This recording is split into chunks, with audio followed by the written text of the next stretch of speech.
Salah satu cabaran terbesar apabila mempunyai duit di tangan ialah kecenderungan untuk membelanjakannya. Walaupun pada awalnya tiada niat untuk membeli apa-apa, tetapi apabila duit ada di tangan, kita mudah terpengaruh untuk berbelanja. Lebih-lebih lagi apabila terdapat promosi dan jualan di mana-mana, kita terdorong untuk membeli sesuatu hanya kerana harganya lebih rendah daripada biasa.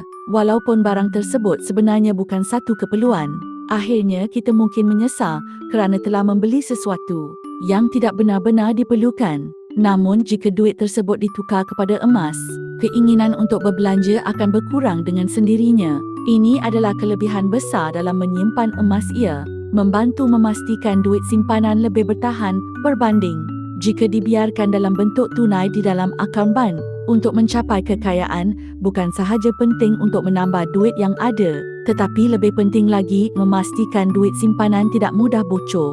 Mulakan langkah sekarang supaya kekayaan yang dimiliki kekal terjaga dan tidak mudah mengalir tanpa kawalan.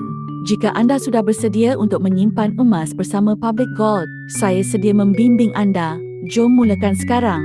Nak mula simpan emas dengan Public Gold? Klik link di bio RD Aminuddin dan mulakan simpanan emas anda serendah RM100.